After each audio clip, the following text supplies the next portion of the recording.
आरंभ होते हैं।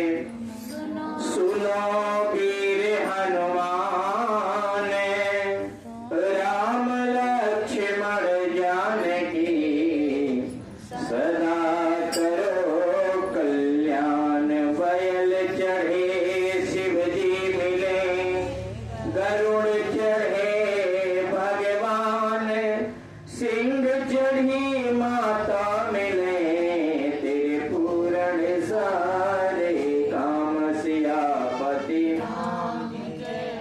राम मेरे प्रभु राम, जय जय राम। बोल वृंदावन बिहारी लाल की जय। बोल कार्तिक महात्म की जय। कार्तिक मास की पावन पवित्र कथा में आज चतुर्थी राम तिथि है। कार्तिक मास के कृष्ण पक्ष की चतुर्थी तिथि को चौथ के रूप में पूजा जाता है।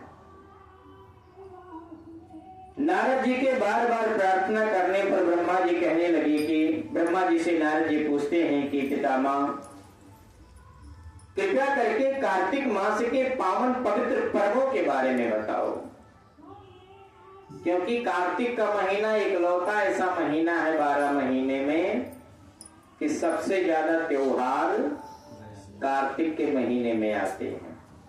सबसे ज्यादा उत्सव कार्तिक के महीने में पाए जाते हैं।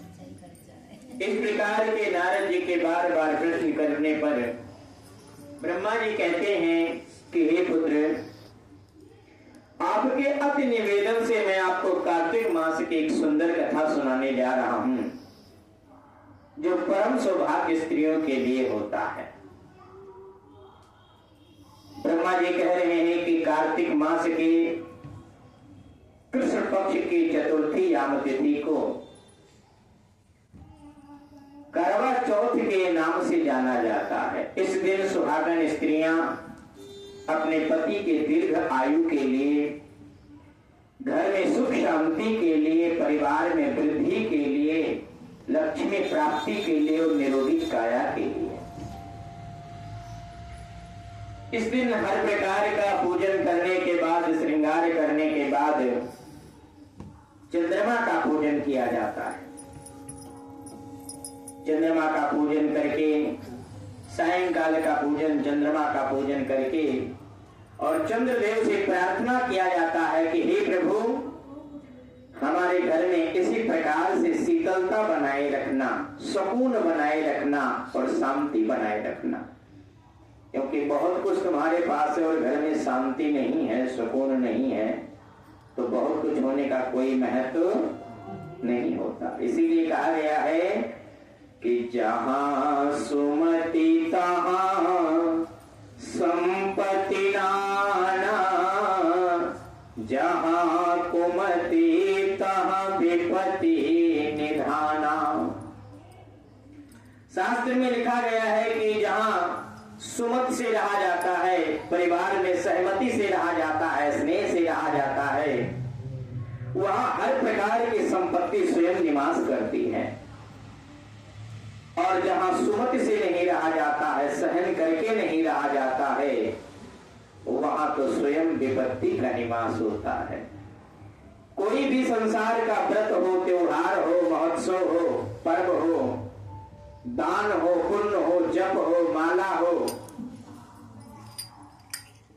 ये नियम अलग हो सकते हैं, विधान अलग हो सकता है, लेकिन सबका फल एक ही होता है कि मेरे परिवार में शांति रहे, मेरे हृदय में शांति रहे, मेरे घर में बरकत हो और मेरे परिवार में वृद्धि हो। दुनिया का चाहे कोई भी व्रत हो, कोई भी पूजा हो, किसी भी प्रकार का दान हो, तो इसके मन का जो लास्ट का जो भाव होता है, सभी का भाव यही होता है।